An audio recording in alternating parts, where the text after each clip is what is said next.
So the question is, what is enlightenment in the modern age? I'm going to pick a different word than enlightenment. That one has a lot of tricky baggage associated. It's very loaded, yeah. So I like the word omni-considerate. And omni meaning everything. Considerate implies both to think about and to care about. And so omni-consideration is thinking through the perspective of everyone involved in any particular situation you're assessing, any particular decision you might be engaging in, thinking through the consequences of your actions, and not just the obvious ones, but the second and third and fourth order actions, and caring, right? Someone can care about anything but not actively think about it and then harm things by accident. Someone can think through all the dynamics but in like a military strategy sense where they're not caring and they're thinking through how can I beat the opponent. So omni-consideration is endeavoring to factor more and more into the field of our care and into the field of our thoughtfulness as to what right action looks like. And I think we've always lived in an interconnected biosphere and an interconnected universe, but technological globalization has made us radically more interconnected, has made the impact of our choices radically more impactful, positive and negative. And so I can't think of any term that is more needed for the world currently than omni-considerate, and it avoids some of the narcissism traps that are often possible with enlightenment in my experience. Like, I'm more enlightened than you, bro. That kind of thing? Like, in pursuit of my own personal enlightenment, I can tune out from the world, I can get focused on how good am I doing, I can import all of the childhood baggage of I'm not enough to the way to be enough is to be more enlightened, like that kind of narcissism trap. I love it, dude. There's a great quote by Emmett Fox that says, wisdom is a perfect combination of intelligence and love. And it kind of reminds me of that. Beautiful. Next. It'd be cool if you were last so that I didn't have to follow that repeatedly after the panel. But to piggyback off of yours, where yours is omni-considerate. I would say my definition is omni-connected. So there is the connection with self, the connection with earth from which we came, the connection to others, and the connection to planetary energy that's unseen. So the connection that exists in all directions. Yeah. Holla. That was delicious. Oh, thanks. Liked that. My thoughts that are being evoked by this question are pretty succinct. I feel that consciousness and enlightenment and mindfulness, evolution in this modern day, because we are here on Gaia during this time of this great shift, this great rise in consciousness, allowing the shadow and pain body of Pachamama, Mother Earth, to rise up and emerge and be known so that we can transcend to oneness, love, light, compassion. I really feel it's about balance. Because of the new paradigm that we're creating in this modern day and age, there are some necessary ways in which conscious practitioners, shamanic practitioners, light workers, way showers, mystics, the way in which this ancient sacred knowledge and energy is being devised and designed to go out onto the planet in this modern day and age.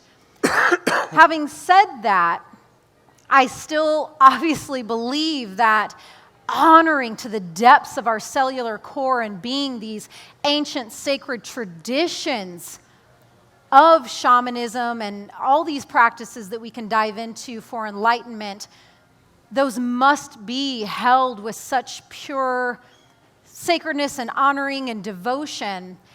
But again, I think it's just back to this balance of honoring the sacredness of tradition that spans back to the beginning of time, with the openness and understanding that with new paradigm, new ways in which the ancient medicine needs to go out into the world will be happening. So I would just invite everyone to have an open sphere of energy around you and not hold these tight constructs that a mystic or a sage or a shaman should look a certain way, act a certain way, talk a certain way. We're creating a new earth. And with that new earth, there are new forms of the medicine going out. Amen. This is fun. I love this. This is getting good. For me, I feel that when we step beyond the precipice of fear, we begin to realize the lies that we've been told and that we've been brought into through a system that doesn't want to get to know you, but wants you to know it and work for it and slave for it. I believe that enlightenment is the ability to recognize yourself as not a slave to the system. I believe enlightenment is the ability to see yourself as yourself, and without false pretenses, without labels, without putting any conditions upon yourself, without any prejudices or ideas of what you think you should be as according to another person. I think that once you step into that place and you understand that truth is when you reach to the state of enlightenment. And I think from that place is where you recognize how you will be able better to serve not only yourself, but the people around you, to create global change and awareness of all of the calamities and difficulties that we go through on Earth. This draws the attention to the focus of conversation within social groups and being able to create community that works towards an idea of change and takes action upon it. So this is, to me, enlightenment. Beautiful. Yes. Yeah. Beautifully expressed by all of you. I think what I could add to this conversation is, enlightenment, first of all, is not a one-stop station. And it's a process that is ever continuing eternally, forever. So to think of it as a stage, like I've reached it, like, I'm going to do these 5 spiritual practices, and then I'm going to be enlightened, is not aware. So it is a living, breathing process of awakening. And what is your life about? But it is about knowing yourself. So every single person in this room, your journey to enlightenment will be unique to you. So we have to really go within our own heart design. The way that we find right alignment, right action, right thought, right sharing is by knowing ourselves. Because until you know yourself, you don't know what right action is. And to echo your sharing, it is having the courage to look at what is, to look at the conditions on planet Earth, what is truly happening in this system, and what have we signed up to participate in. When we have the courage to face your greatest fear and embrace it, embody it, explore it, express it as an opportunity to know yourself, then you will be able to rise up out of this duality of I'm going to be in this dark experience or I'm going to be in this light, blissful experience. Our power is in our neutrality, our responsibility to our own divine design. It is no accident that you are here in a body now on planet Earth. It is time to take responsibility for your own life. At the end of your life, you can't say, oh, I missed my opportunity because I did what said guru told me to do. Or I missed my life because I lived someone else's idea of who I was. And this is where this unconditional acceptance, neutral loving compassion for all life forms comes into play. There is no one in this room that is less or more valued by the eyes of creation. That's right. Each one is loved. And you are loved simply for the fact that you exist at all. Damn. I want to get a transcript of this right here. I think we got like a daily reader book, right? This is great. I love what you're saying, Julie, in terms of, at the very beginning of what you were saying, that, the enlightenment isn't a destination, because in my own life, subjectively, it's always a moving target. And it's like, even what Daniel was saying, it's like, oh, when you think you've got it, then you just fucking lost it. You don't have it anymore the moment you think you've got it. It's, the awakening is a moving target, which keeps it interesting. So thank you for your perspective. Let's, in the interest of surprise, let's go ahead and start on the other end with you, Julie. And this, talk about loaded words and loaded questions. Daniel's going to hate this one. Maybe not. What's the word that you use for God? Ooh. And Why do you use that word? Well, this is a really good question, and I use the word God because I love God, but I've been in an exploration and an observation in my own message of sharing that it is true that that word is loaded with a lot of violence and a lot of trauma and a lot of judgment for a lot of people. So when I'm on my podcast or when I'm working with clients or I'm sharing my transmission, I try to use words like consciousness, creative force, the one, the breath, whatever it is for you. And, I stopped using it for a little bit on my podcast because it was brought to my attention by, a spiritual colleague that it was a loaded word. And I have to say that, I kind of miss it. Because I've never been afraid to say God because I know that you are all God and I know that I'm God. So I think whatever doesn't raise that resistance in you, but also again the resistance can be an opportunity to clear it, to overcome it and transcend it. Awesome. Love that. And you, sir? So I have the same thing. I love God. And I don't have a problem using the word God, and I don't care what other people think. And they can do whatever they want with it, to be honest. But the way that I associate God is orgasmic love.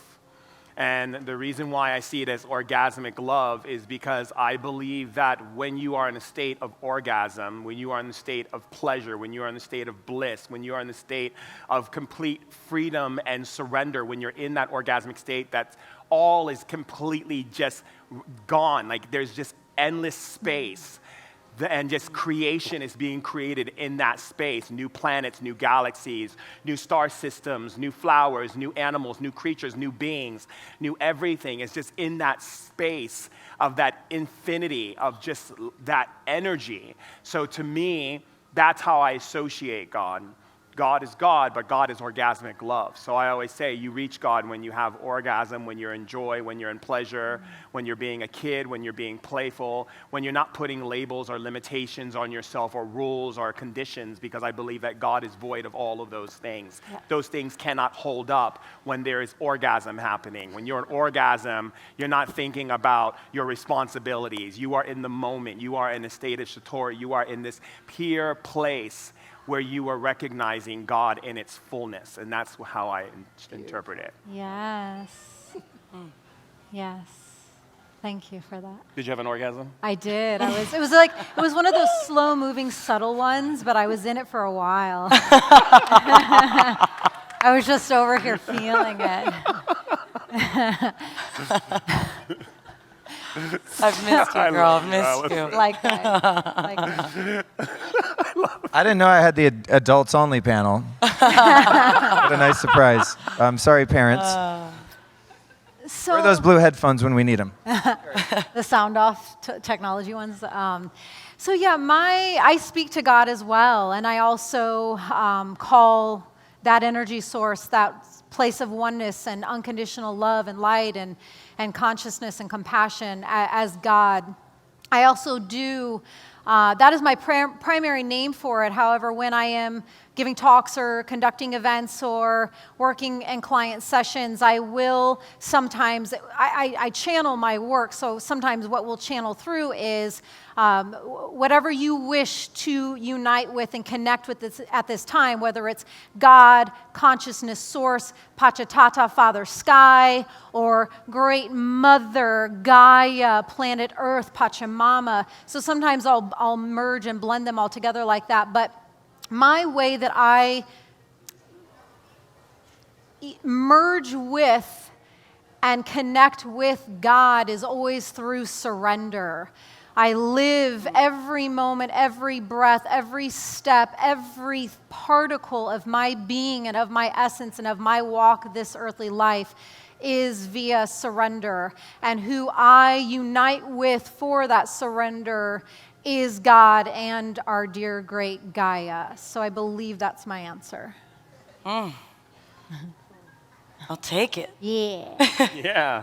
As a quick backstory, I was raised by an ex-nun. So God is a very loaded term for me. And the joke within our family is that we're all going to hell because she divorced God when she left the nunnery. You can laugh at any moment. So anyway, God now, for me, I choose the term belonging and infinite because of the way that I was raised and what shape God was supposed to take and where God was supposed to be found in the four walls of what place. And while I do find God in church, I also find infinity and expansion in love, in orgasm, in belonging. And I think it's that moment, it's that frontier between that space of compression and collapse, and that moment that you step into expansion and belonging. And David Whyte, the poet and philosopher, he talks about it like a duck walking on land and entering into water, and that all of a sudden that state of awkwardness assumes a state of grace, and that to me is stepping into God. Got chills on that one. Mm-hmm.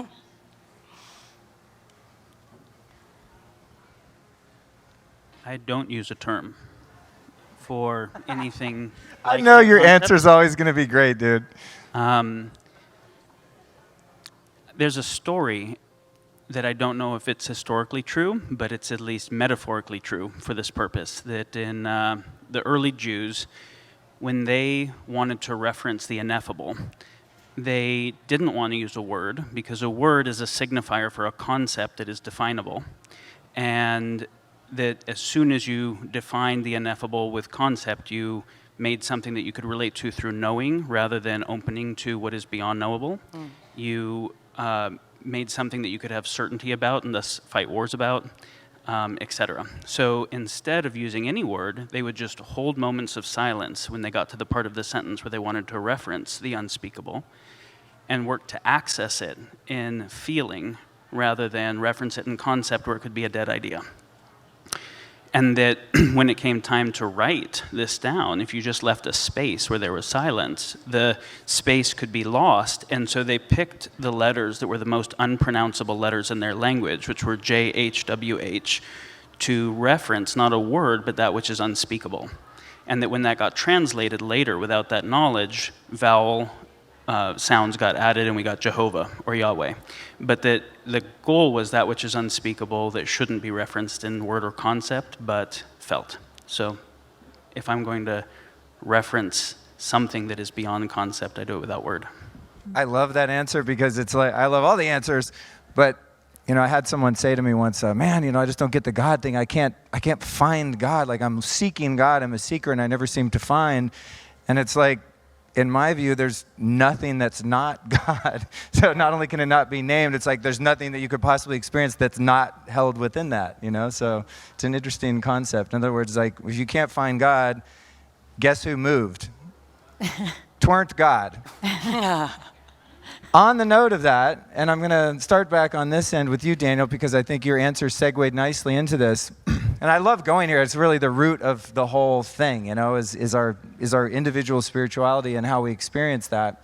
So when it comes to what we call God, the phrases we use, if we don't call it anything, we just allow the experience to happen. For each of you, do you pray in a traditional sense? And if so, how do you do that? What does that look like, on a very personal level? Is there an inner dialogue? Is there a feeling? Is there a physical posture? Is it something that goes on throughout your day as an experience of conscious contact with that thing that is everywhere at all times? Or do you set aside time, now I'm praying, etc.? How do you stay in touch with that thing that doesn't have a name? Even the word thing is problematic, right? Making a noun out of something that is closer to a verb but not well described by that either is problematic. If we think about prayer as a communication between us and something that is an orienting framework for us, because people pray not just to God but to spiritual teachers, saints, whatever, right? But something that represents some kind of higher intelligence, wisdom, capacity as an orienting framework, then what I appreciate the most is thinking about all of life as prayer, where the relationship between myself and reality is this ongoing communication. And I want to bring as much consciousness and intention and love, presence, all of the values that I have to that continuously. So how I perceive reality, how I think about it, how I speak into it, how I act is, if we don't have that all as a prayer, then what the fuck? Love it. I think of prayer as so active. You said we were talking about the grammar of it. Is it a thing? Or is it? I see prayer as something extremely active, and that it comes for me in moments of acknowledging and expressing my gratitude. And sometimes that's silent, and that's in a moment of pause, and it's by myself, and I'm witnessing something external, a beautiful horizon, or it's something internal, that internal landscape, and it brings me to a place of, oh, God, thank you for aliveness, for vitality, for the ability to see, for the ability to feel and love. And then it is a lot more effusive or expressive. My friends make fun of me all the time. When I'm actually having a good time, in real time, I am exclaiming, I am having such a good time. I'm having such a good time right now with you. Yeah, hallelujah. Thank you. I'm having such a great time. I'm having a great time right now on this panel with you guys. And it happens at dinner with my friends, and it happens when I wake up and I have a great cup of tea or something like that. There's an acknowledgement that right now is good, and that when it's not good and there's that asking for the guidance to get me there, then that is usually a much more personal endeavor. So that gratitude is both internal and external, shared and intimate. And then when I need that guidance, it's usually one of finding the pause between my intellect's pursuit to problem solve and my heart's desire to heal. And somewhere in that reflective pause is a question. And I just keep asking the question and keep asking the question until I'm ready to receive the revelation that's necessary for me to see, So it's gratitude and it's inquiry. Love that. Yeah. So great. So my way that I pray, it does go back to what I touched upon before. I believe the first time I ever truly prayed was the day that I had my awakening moment. And my awakening moment happened to come through a moment of trauma, and simultaneously with all of this occurring was the same moment that I became clairaudient and clairvoyant, and it was a true divine intervention moment. And in this cataclysmic explosion and shattering of my egoic shell and the lifting of my veil from my third eye and the blasting away from the denial that I had been so tightly enclosed in, from that moment when I saw who the hell I was, what Earth is, the galaxies and stars and star beings, and my relationship with my ex, who had been the instrument for this awakening moment for me, when everything was blasted wide open, the only thing I knew to do was to say to God, I give it all to you. Show me the way. And from that moment of surrender after my awakening, I have every dollop and blip of this earthly existence been shown the way. And so it's been this beautiful co-creative dance and synergy. I still feel I like to pray and say it out loud. Don't know that that's necessary at this point, but there's something magical and beautiful and powerful about always speaking this surrender again. So I do big surrender prayers as I'm going to bed, I give whatever medicine and messages and guidance you need to work through me while I rest. I receive it all in fully, and I surrender every bit of tomorrow to you. And then when tomorrow gets here, I'll surrender this talk, or I'll surrender, an interview that I'm doing. So I'll have smaller moments of surrender within the big surrender.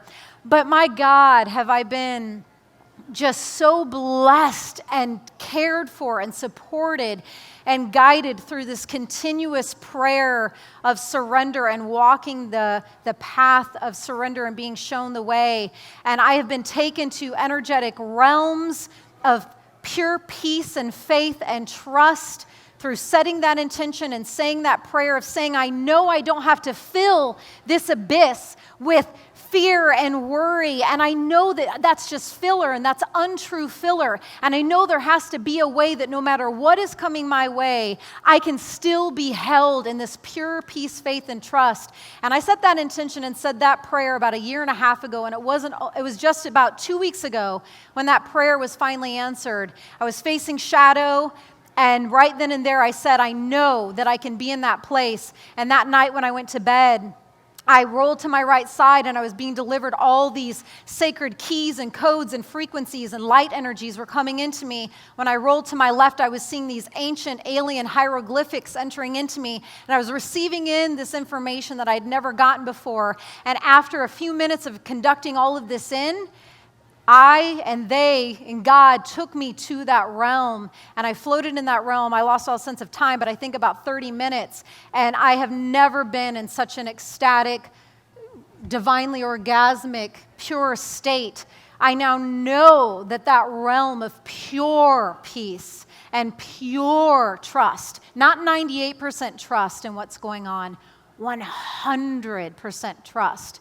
And all of that has come from my prayer of surrender and asking to be shown the way. Show me the way. Show me the way. I am yours. I'm just the instrument. I'm the conduit. I'm the vessel. Amen. Thank you, God. I love you. So for me, it's been a journey in understanding prayer. Growing up and training as a shaman, the way we operate with prayer is more of the observance of energy. It's how we observe energy and where that energy goes. And because I've studied world religion, because I lived in Israel for 3 years, and because I studied the Torah, and I've lived in Muslim countries, and went to mosque, and got into the Quran, and got into, bowing to Mecca, and learning about the different prayers of the Hindus, and learning about going to Christian school, and learning about, praying to Jesus, and all of these things. What I have found out by this observance is that in shamanism, we have this belief that there is an underworld, and this is what has basically held our planet in this part of the universe in darkness. And so we believe that when you pray, that it's not that you're praying to God, you're praying to yourself. And we look at where the energy is going. So if you're coming from fear or begging in your prayer, you're coming from fear in general, period. And so that fear pulls the underworld spirits up and it has them come to your aid. And if you, as a creator, pray for truth, meaning that, for instance, if I'm going to speak to God, I'm not going to speak in the way of like, please God, help me, this, da-da-da-da-da. I'm going to say thank you for all these beautiful things you brought in my life, these new opportunities, these, this, and that, and the other. Even if it hasn't showed up, I'm thanking already, because that means that now it will show up. Because I'm acknowledging in the moment that what is happening is the energy is now going to the fact that it is done. And because of my observation of a lot of the prayers, a lot of the, especially in Hebrew culture, and we do a lot of the prayers. We like Anna Lundgaard. We have a lot of prayers that we do on the Shabbats, and we keep the holy days. I watched how the prayers are. Where is the energy going? What is the energy saying? When I go into a deep place with myself, I speak in tongues, because I feel like my mouth, my words in this language, has no it's limited. So when I speak in tongues, my emotions is doing the talking, not my mouth. So that way my emotions begins to be the voice that speaks to spirit, speaks to the trees, speaks to the flowers, and speaks to me. And as I speak to myself, I'm edifying myself.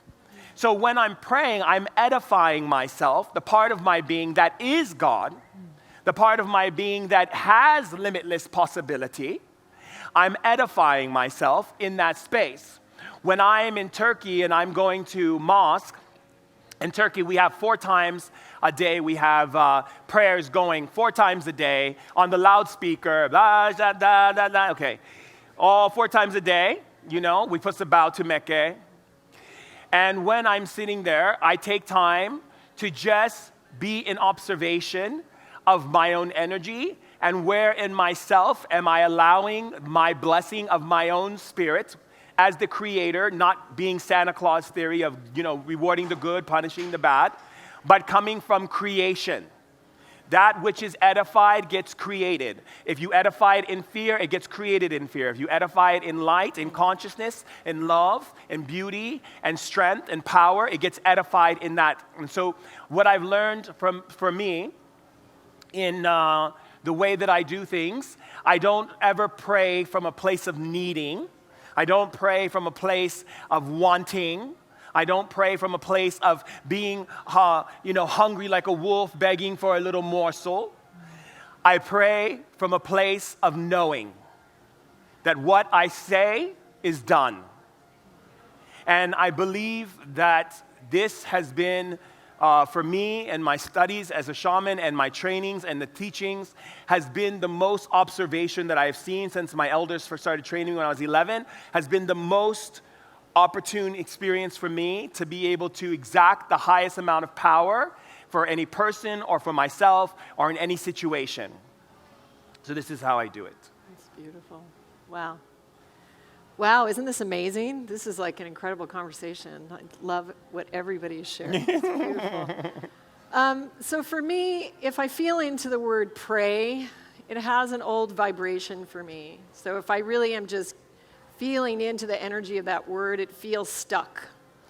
And my life has provided for me many lifetimes within just this lifetime of a lot of traumas, a lot of opportunities, and a lot of, it's usually the trauma that provides the most, the deepest transformation, at least in my experience. And the way that, I would say that prayer for me comes in a couple ways, just using the word prayer. I would say that I engage in certain ceremonies, so they're rituals and they're ceremonies, that I may have been inspired from another tradition, but I use my own intuition and I just make them up intuitively. So for example, I'm in a 20-year relationship with my current husband, and he was in a lot of adversity.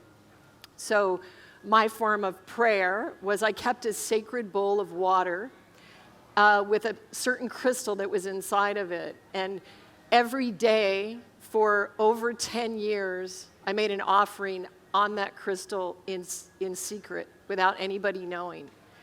And it would just be a moment of me holding this vision of my the highest divine expression for his soul.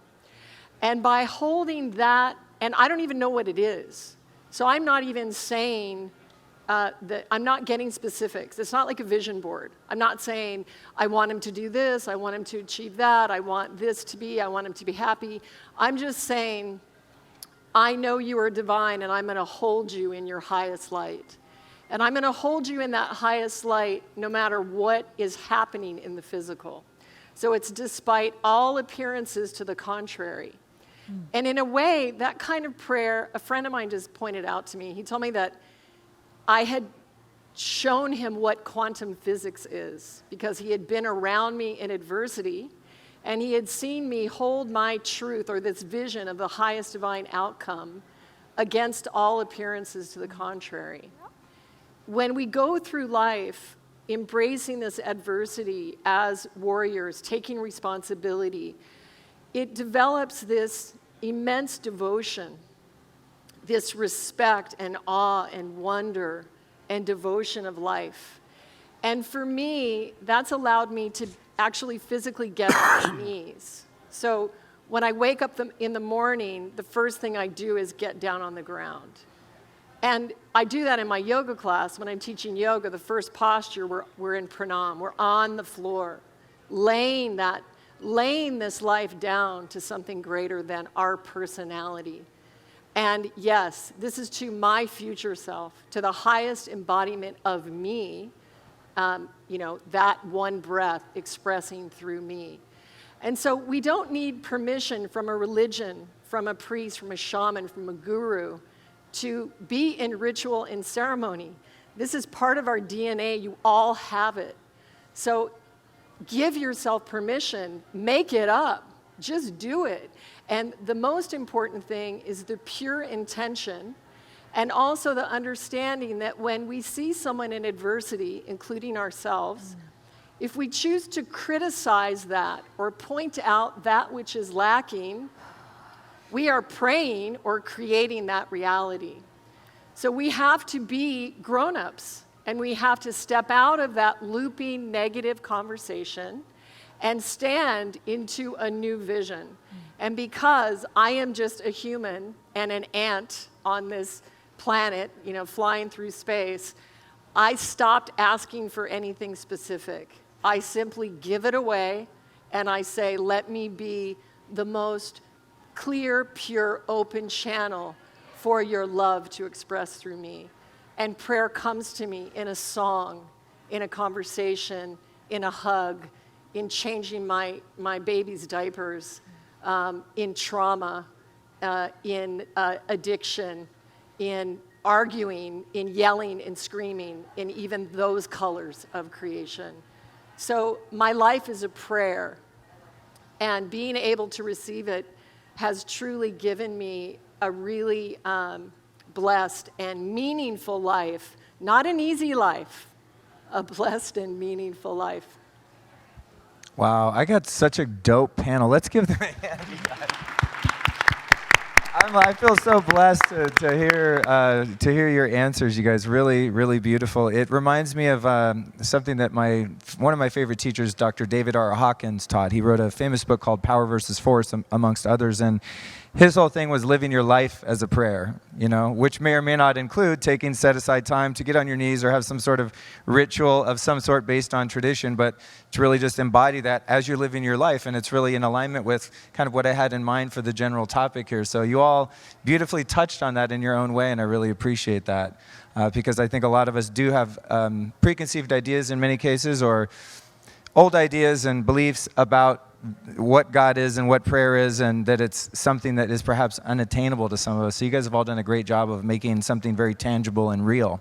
So when it comes to, and Julie, you mentioned the word maturity, I think that has a lot to do with, our enlightenment, or whatever we're going to call it, that waking up process. I'd like to know from each of you a couple blocks to your own growth, your own awakening that you're experiencing right now in your life that you're working on overcoming. It's a good one. No one's Should I got any. I start? got like 20. Where are we starting? No, anywhere. That's why I was waiting. You, Shaman Durek, you go. So some of my blocks that I'm dealing with is really learning how to constantly stay grounded in adversity when I'm in countries and dealing with people who are hurting people, and claim that it's okay, and really having the conversation. I notice when I'm talking to them, I can feel this intensity inside, and I want to get to a place where that intensity is completely gone. Mm-hmm. And so that's one of the things. The other thing is constantly staying in a place of humbleness and humility. Because I am a shaman who travels the world, and yes, I've been in magazines, and I've been on TV, and I've, all these things. A lot of times people try to put me up on a pedestal, and they do it a lot. And I always say to them, you don't want to do that. I'll give you a reason to take me off that pedestal. Because I feel like we constantly keep looking to worship the golden calf. We constantly keep looking to put something above us, and to find the guru, to find the person who's above us. And that for me really affects me, because what happens is, as I feel it and I see how people treat me, and then I have to like really like get like even more humble and be like, okay, am I getting lifted? And I feel like I'm a balloon and I'm being lifted. So then I call my sister and I'm like, oh my God, something's happening to me. I feel off. She's like, that's because you're getting up there. People are lifting you up and you got to keep yourself more humble. So let's ground you more into that space, right? And for me, that's a huge thing, because I see a lot of spiritual leaders on that pedestal.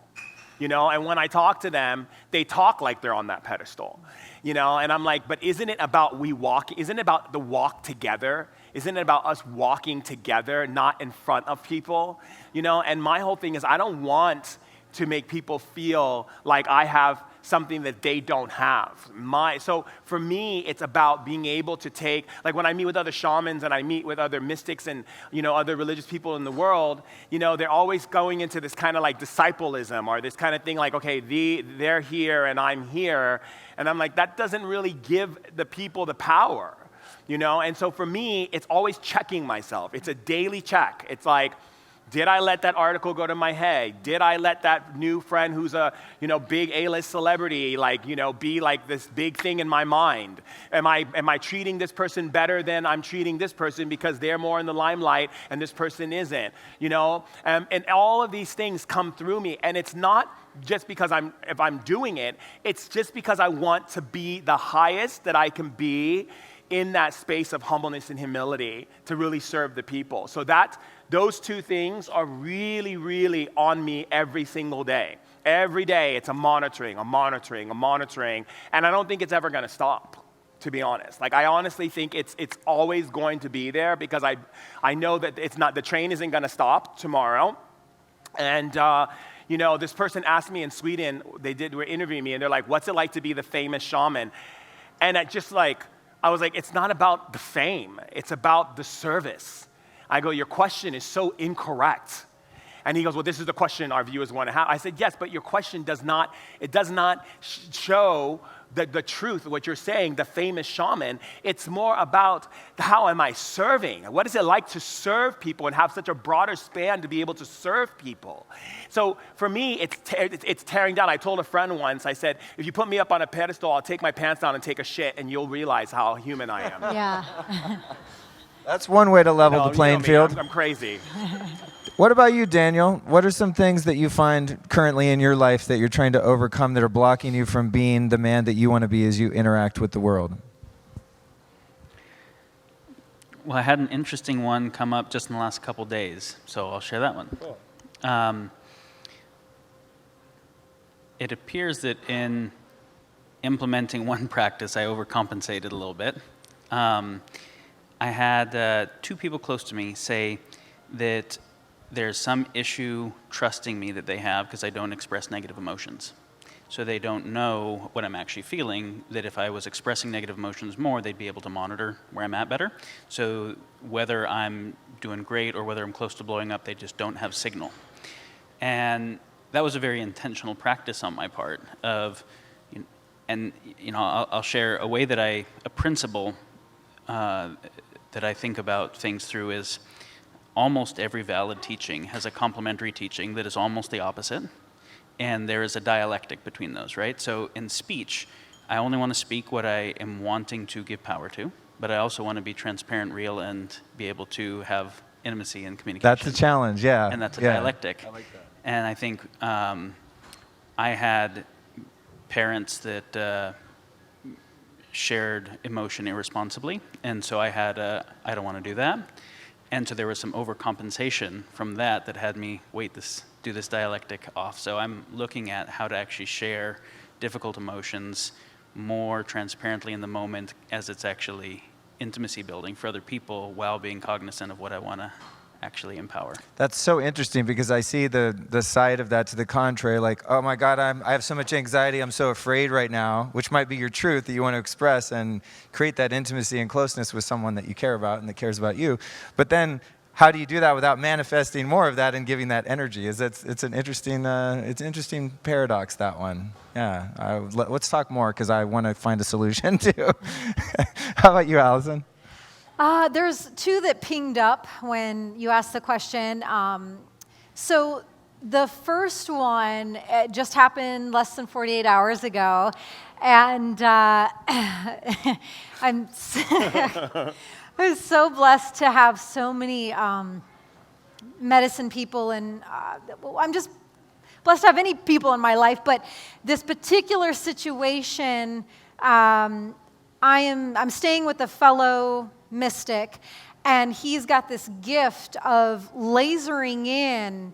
And when I say physically, I'm not talking sexually. He has this gift of lasering into my body. He'll just walk over to me and like ping his fingers, and I'm like, you know, there's a trapped thing. There's a compartmentalized traumatic nugget or whatever. And like 2 nights ago, he came over and pressed into the crevice of my left hip on my divine feminine side, and there was this rock of a nugget. And when he pressed in, I was like, ah, you know, like it was just like evoking so much. And we worked on this nugget for like at least an hour and a half. And when he pressed onto it, he was like, what is it? And it took me instantly to some childhood wounding, this very specific scenario, which maybe off camera I'd be more inclined to fully share because it involves other people, but it took me to this exact moment in time in this exact hotel room and this exact, my 7-year-old self, and what was trapped in there. It was what had been blocking my conduit, my channel way for my divine feminine energy to run and flow through me. This traumatic memory and wound that was stored in my divine feminine hip, and that nugget was blocking my channel way. And so that wounding moment was the block, and through working this, we opened it up, and I started getting like some laser beams zapping out of my left big toe. So I knew that we were opening up the passageway. But so for me, one of the blocks has been not fully understanding what divine feminine is. I've tended to skew. I'm a former national champion athlete and hip-hop radio host and, you know, all these masculine characteristics, and that has been my known zone my entire life. So I'm just now at this age, at this stage, understanding, please tell me who you are. How do you feel? How can I embody you more? And how can you run and operate through me and through my life? So I'm just getting to know my divine feminine. And then the last one real quick is people-pleasing. I have, again, that roots back to childhood, but with my shamanism and being a public figure and having had the name Rockstar Shaman, it can be very triggering. The way divine has packaged me, the way my message goes out into the world, I've really come up against some challenges that have triggered that block of just wanting to be liked, just wanting to be loved, just wanting to be accepted. My heart is so pure. Can't you feel my heart? You might not like my name. You might not understand me, but can't you feel my heart? You know, oh, my God, I could cry. Oh, shit. Yeah, so that's, and I've grown so much with that one, and I'm finding my way with that one. Yes, you are. Yeah. I love the realness. Great answers here. How about you, Julie? Yeah, really good points that you guys bring up. And I would say it's not a block. I see a cultural opportunity right now that we're all on the precipice of discovering and of sort of diving into. And it has to do with the feminine energy and advocating for ourselves, learning how to actually advocate for ourselves. And everything is a level. So if you were my friend and you looked at me, you might view me as a very courageous, very expressed individual because I'm expressed in many ways. However, even me, I have avoided the core expression that I want to excel in and that I want to share with the planet. And so being a mother of four of my own children and raising a fifth, also being a wife 3 times, I've been married 3 times, having multiple careers, and as a feminine energy does, I'm usually holding space for a lot of other people simultaneously. You know, we're like Lakshmi. We've got like all these arms at once. And what I'm finding, I just taught a retreat in Miami at the Sacred Space, and it's called the Beloved Retreat. And I'm teaching this retreat this year because I really feel like we must learn to receive ourselves and experience ourselves as our most beloved relationship in our life first. And what I discovered in the retreat is that so many of us, and yes, all of us have trauma, and looking at that trauma is our key to transformation. It's your key to acceleration and to fulfilling all of your dreams. So we need to go into those and address them.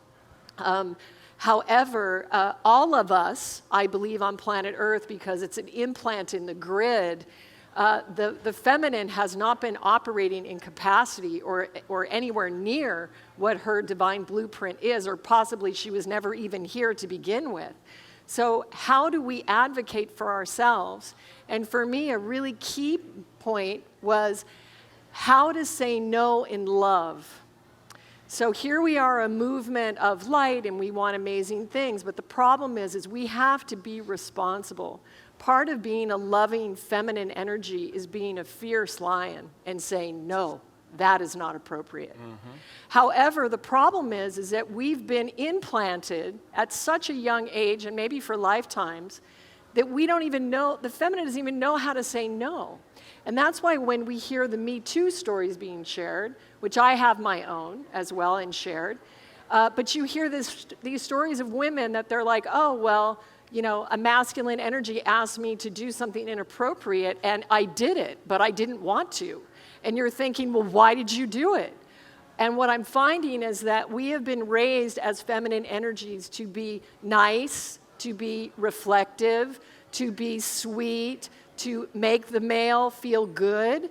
And the problem is that a feminine energy in her full power and experience and divinity is many colors. A beautiful feminine energy is not always nice and soft. She's fierce and courageous. So I think this is the opportunity where we all are. And I want to say very clearly that I love men and I love our masculine energies. And they are just as valued as any women, any feminine energies. However, the balance has been very out of balance. And now as unified beings, we have to all rewrite this program. It's for us to recreate. That's right. Yeah. Okay, we're almost out of time. Give us, if you can, fairly quickly, a couple blocks that you're working with right now, because I can relate to all of yours, and thank you for your vulnerability and sharing those. I'm sure there are many of us here that have experienced some of that. So what are you working on right now, and then we'll wrap this up. I'm working on untethering my self-worth from an external vision of success, and that, you know, with enough money or enough a business title or fucking followers on Instagram or whatever the fuck, then, you know, then I'll be successful and I'll get to this place called enlightenment or whatever the fuck. And actually, what I'm working on is the antidote to that tether is self-respect. And the only way to get to self-care is to have enough self-respect to care for yourself. And so in my ambitious drive to get to these places, you know, that continue to shift, and then we forget that we ever had those road signs in the first place or those goalposts because another one keeps coming. In an effort to slow that whole thing down and recreate and redefine what success is, my biggest antidote to that is slowing down and tuning into my needs, and sometimes it looks like ashwagandha. But most of the time, it looks like the self-respect to give myself the nourishment that leads me to something that has nutritional value in the first place. Yes. Yeah. You guys, let's give our panelists a hand. Amazing. Again, thank you all so much. I feel very fortunate to have had such a very precisely selected group of people. So I honor you and thank you.